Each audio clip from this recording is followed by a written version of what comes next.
কথায় বলা হয় জীবনে ভালোবাসাই হলো সুখের মূল। এটা সত্য। এবার প্রশ্ন হলো এটাই যে এই ভালোবাসা কার সাথে করা উচিত। যদি আপনি কিছুক্ষণের জন্য সুখ পেতে চান তাহলে ভালোবাসুন নিজের রুচি মতো। যদি আপনি কিছুদিনের জন্য সুখ পেতে চান ভালোবাসুন নিজের বন্ধুদের।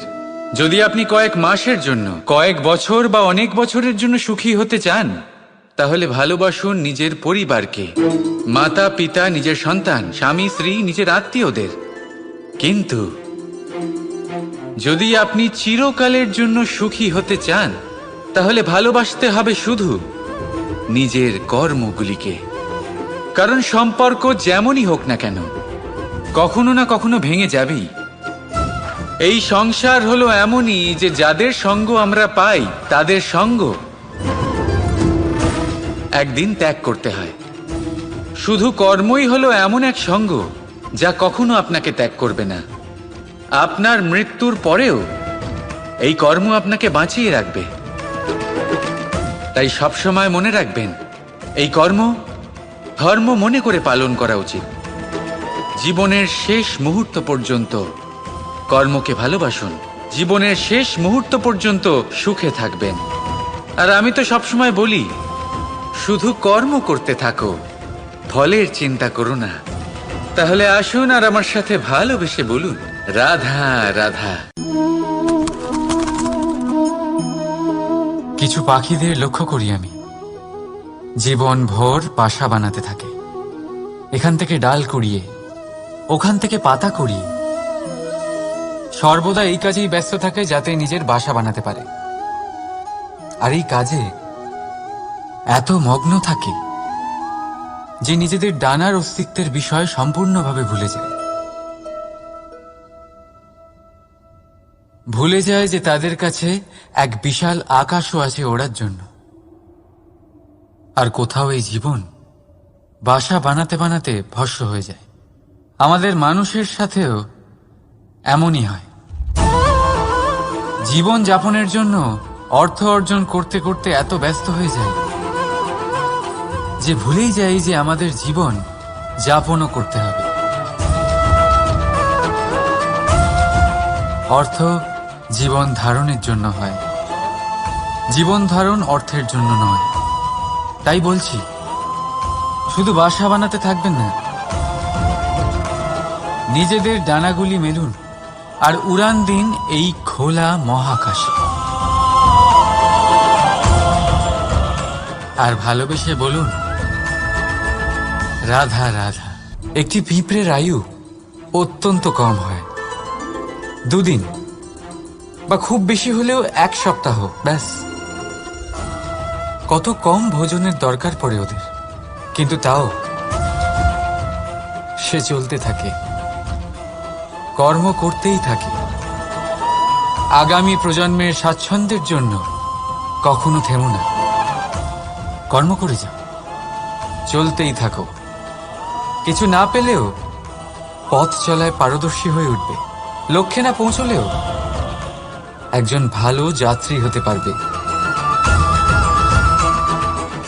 তাই ভালোবেসে বলো, রাধা রাধা। বাল্যকাল থেকে অনেক ধাঁধার সমাধান করেছেন আপনি, তাই তো? তাহলে আজ আরেকটার সমাধান করুন। বলুন, আপনার জীবনে এমন কি আছে যেটা আপনার সবচেয়ে বড় বন্ধু আর আপনার সবচেয়ে বড় শত্রু?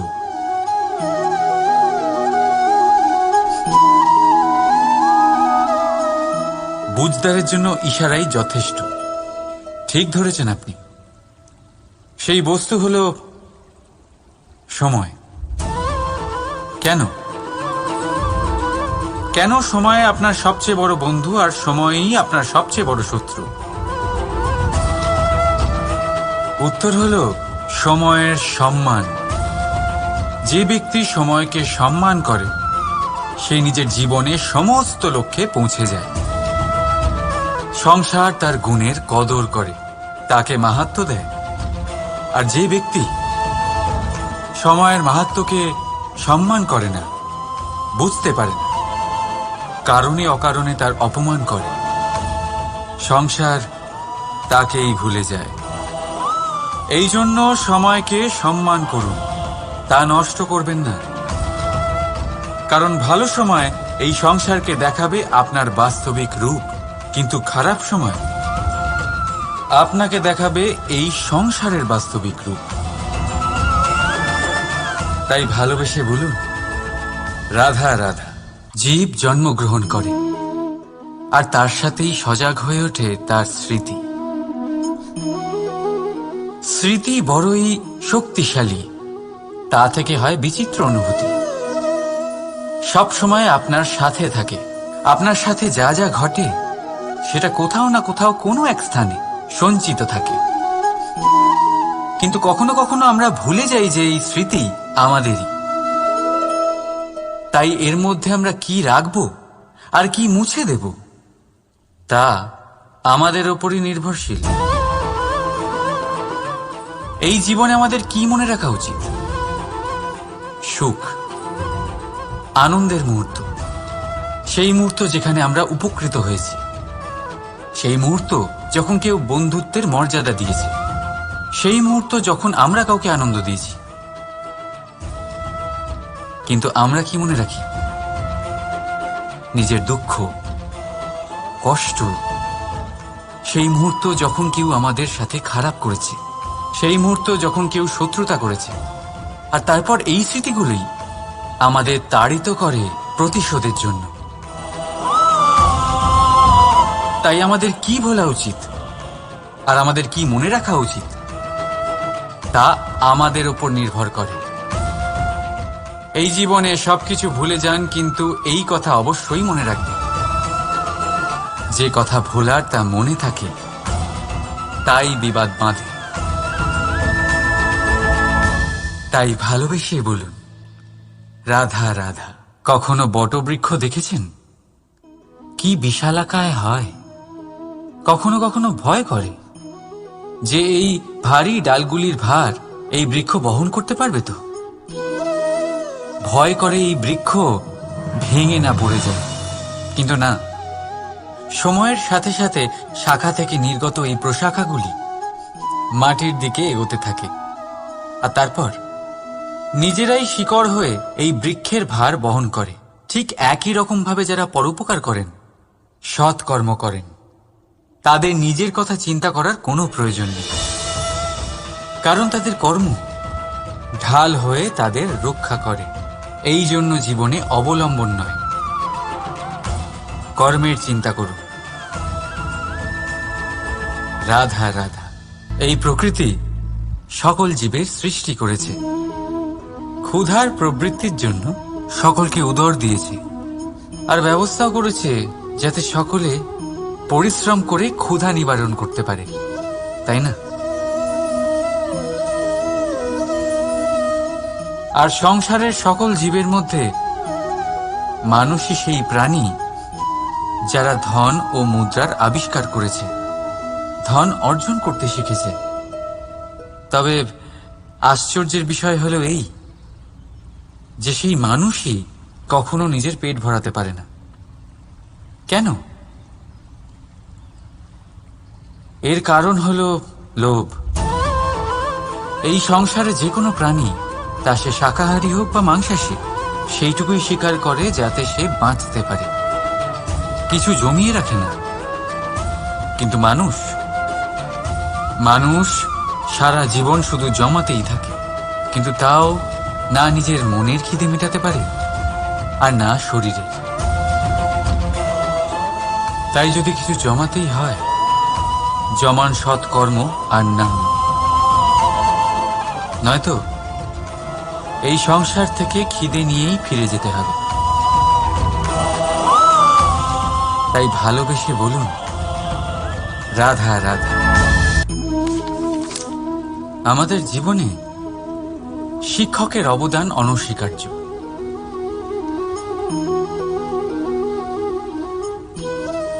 শিক্ষক যিনি আমাদের জীবন ধারণের প্রয়োজনীয় শিক্ষা দেন, জীবন যাপন শেখান, আর মৃত্যুর পরেও কিভাবে সুনাম বজায় থাকবে তা শেখান। কিন্তু যদি কেউ এই প্রশ্ন করে যে আমাদের জীবনে সবচেয়ে বড়, সবচেয়ে গুরুত্বপূর্ণ শিক্ষক কে, তাহলে কেউ বলবেন মা। কারণ এই সংসারে মায়ের থেকে বেশি শিক্ষা আর কে দিতে পারেন। কেউ বলবেন অধ্যাপক, কারণ অধ্যাপকই আমাদের অস্ত্র আর শাস্ত্রে শিক্ষা দেন। আবার কেউ বলবেন বন্ধু। কিন্তু এই তিনজনের মধ্যে একটা মিল আছে। এরা প্রথমে আপনাকে শেখান আর তারপর আপনাদের পরীক্ষা নিয়ে দেখেন যে আপনি কি শিখেছেন। কিন্তু বাস্তবে সবচেয়ে গুরুত্বপূর্ণ শিক্ষক হলেন তিনি, যিনি এর বিপরীত করেন, যিনি প্রথমে আপনার পরীক্ষা নেন, তারপর আপনাকে শেখান। নাকি বলবো পরীক্ষা দিতে দিতে আপনি নিজেই শিক্ষা লাভ করেন। এই শিক্ষক হলো অভিজ্ঞতা। এই জন্য অভিজ্ঞ আর অভিজ্ঞতাকে সঙ্গে রাখলে এই জীবনে আপনাকে কখনোই অসফল হতে হবে না। তাই ভালোবেসে বলুন রাধা রাধা। জীবনে সময় যেমনই আসুক, আপনজনদের সঙ্গ অত্যন্ত প্রয়োজনীয়। সুখ হলে বেড়ে যায়, দুঃখ হলে ভাগ হয়ে যায়। আপনজনদের সাথে কিভাবে সময় কেটে যায় তা বোঝাই যায় না, তাই না? একবার ভেবে দেখুন, যদি আপনাকে এমন কোনো এক স্থানে রেখে আসা হয় যেখানে আপনার কোনো আপনজন নেই, আপনার কোনো আত্মীয় নেই, কোনো বন্ধু নেই, তাহলে কি হবে? প্রতিটা মুহূর্ত কতটা লম্বা মনে হতে শুরু করবে। ততক্ষণ মনে হবে যতক্ষণ না আপনি কাউকে আপনজন বানাচ্ছেন। এখন ভাববার বিষয় এটাই যে কে আপনার সেই আপনজন।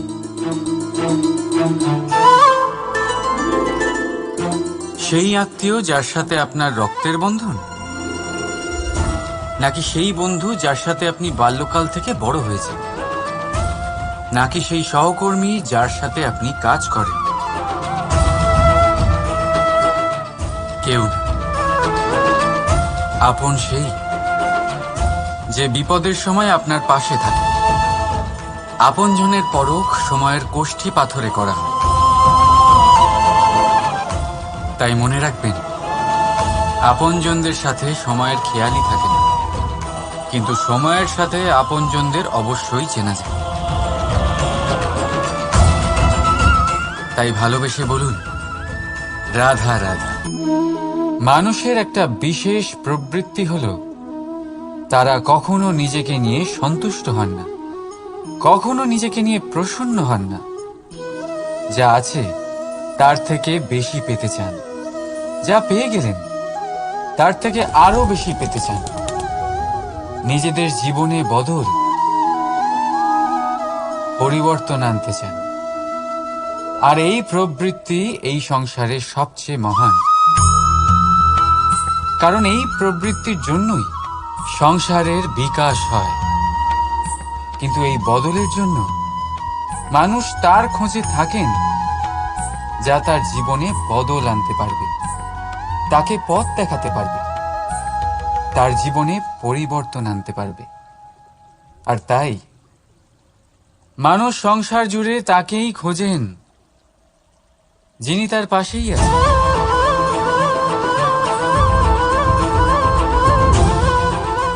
বলুন তো কে? যদি কেউ আপনার জীবন বদলাতে পারে তবে তাকে আয়নায় দেখুন। আপনি নিজেই সে যে নিজের জীবন বদলাতে পারেন, নিজেই নিজের পথপ্রদর্শক হতে পারেন, জীবনে বদল আনতে পারেন, পরিবর্তন আনতে পারেন। তাই চিনুন নিজের অন্তরের শক্তিকে, আর এটা বিশ্বাস করুন যে এই সংসারে আপনার থেকে বেশি শক্তিশালী আর কেউ নেই। জীবন বদলে যাবে আপনার। আর অন্ধবিশ্বাস নয়, আত্মবিশ্বাসের হাত ধরুন। আপনার সমস্যা আপনা থেকেই দূর হয়ে যাবে। তাই ভালোবেসে বলুন রাধা রাধা। জীবনে কিছু করে দেখাতে হলে আকাশের সেই সীমা ছুঁতে হবে যে সীমা ছোঁয়ার কথা আপনি কখনো ভাবতেও পারেন না। তাহলে নিজের মধ্যে এই 3টি গুণ সম্মিলিত করুন। প্রথম, নিজের লক্ষ্যে পৌঁছবার ইচ্ছে, একাগ্রতা। এ আপনার দ্বারা এমন কাজ করাতে পারে যা আপনি কখনো করতে পারবেন না।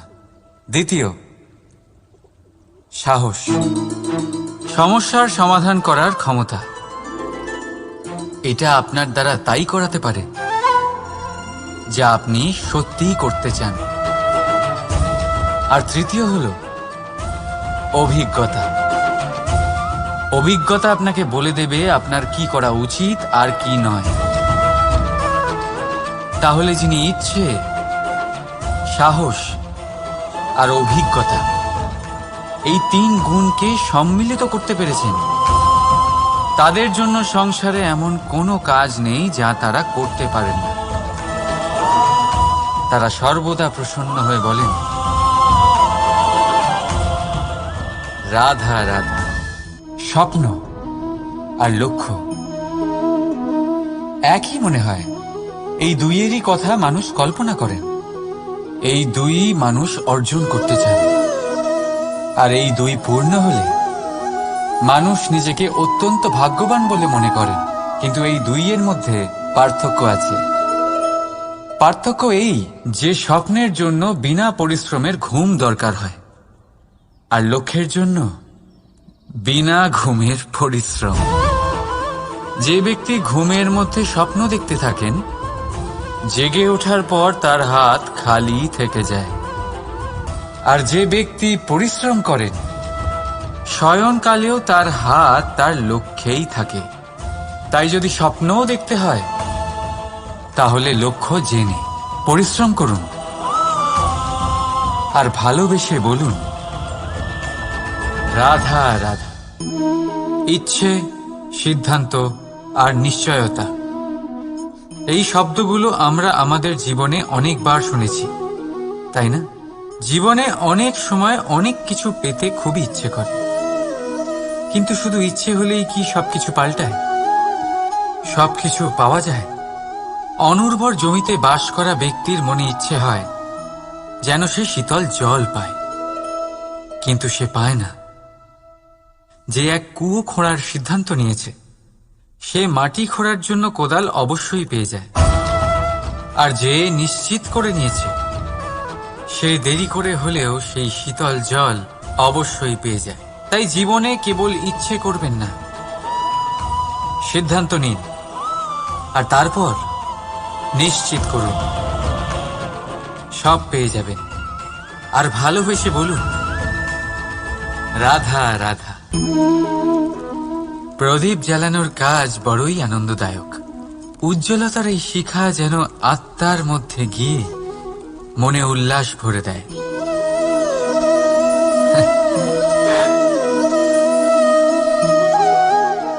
এই আমি কি করলাম? আমি একে নিভিয়ে দিলাম, অথচ এই দিয়েই আমি অন্য প্রদীপগুলি জ্বালিয়েছিলাম। কারণ যতক্ষণ এই শিখা অন্য প্রদীপগুলিকে জ্বালাচ্ছিল, ততক্ষণ এই নিজেও জ্বলছিল। কিন্তু যেই ও এই কাজ করা ছেড়ে দিল, তখন একেও নিভতে হলো। বুঝলেন? সেরকমই জীবন হলো উজ্জ্বলতা দেওয়ার আরেক নাম। যদি জীবনে শুভ কাজ করেন, অপরের উপকার করেন, অন্যদের সহায়তা করেন, তাহলেই জীবিত থাকবেন। আর যেদিন এই কাজ করা আপনি বন্ধ করে দেবেন, শ্বাস প্রশ্বাস নেওয়া সত্ত্বেও মৃত হয়ে যাবেন। তাই যতক্ষণ শ্বাস চলছে, আশারূপী উজ্জ্বলতা ছড়াতে থাকুন। বিশ্বাস করুন, মৃত্যুর পরেও আপনি অমর থাকবেন। তাই ভালোবেসে বলুন, রাধা রাধা। যবে থেকে জীব প্রাণের অস্তিত্ব পেয়েছে, তবে থেকেই আরো একটি শব্দ জন্ম লাভ করেছে, সংঘর্ষ। জন্মলগ্ন থেকেই মানুষকে বাঁচার জন্য সংঘর্ষ করে যেতে হয়। কখনো নিজের লক্ষ্যে পৌঁছবার জন্য সংঘর্ষ করতে হয়, আর কখনো যা পেয়েছেন তাকে রক্ষার জন্য সংঘর্ষ করতে হয়।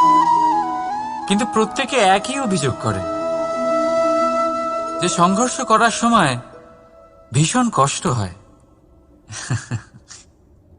আপনি যোদ্ধা হলে প্রহার আপনাকে সহ্য করতেই হবে। সাঁতার শিখতে হলে জলে আপনাকে প্রবেশ করতেই হবে। পায়ের তলায় তাদেরই কড়া পড়ে যারা রোজ হাঁটেন, আর যারা হাঁটেন তারা নিজেদের লক্ষ্যে অবশ্যই পৌঁছন। তাই মনে রাখবেন, জীবন ততক্ষণই আছে যতক্ষণ কর্ম করবেন। তাই সংঘর্ষ করতে থাকুন, কষ্ট ভুলে যান, আর আমার সাথে ভালোবেসে বলুন, রাধা রাধা। মন, মানুষ, মান, এই তিনেরই প্রারম্ভ ম দিয়ে হয়, তাই না? কিন্তু আজ আমরা কথা বলবো মানের বিষয়ে। মানই সেই ভাব যা আমাদের মনকে সন্তুষ্ট করে। এই কলসিতে ভরা জলের মতন, যে জল এই পাত্রতে থাকার দরুন এর অস্তিত্ব বজায় থাকে। এবার মান থেকে আসে আত্মসম্মান আর অভিমান, আর এই দুইয়ের মধ্যে তফাৎ অনেক। যে জল এই পাত্রের মধ্যে সংরক্ষিত তা হলো আত্মসম্মান, যা আমাদের মনের সম্বল, অবলম্বন, যা এই পাত্রের মধ্যে শীতল থাকে আর যিনি পান করেন তাকেও শীতল রাখে। আর যে জল এই পাত্রের বাইরে উতলে পড়ে তা হলো অভিমান, যা বাইরের উত্তাপে বাষ্প হয়ে উবে যায়। সর্বদা মনে রাখবেন, আত্মসম্মান আপনাকে দৃঢ় করে, আপনাকে শক্তি প্রদান করে, আর অভিমান আপনাকে দুর্বল করে দেয়। তাহলে কি হতে চান আপনি? আত্মসম্মানী নাকি অভিমানী? সিদ্ধান্ত আপনার। রাধা রাধা।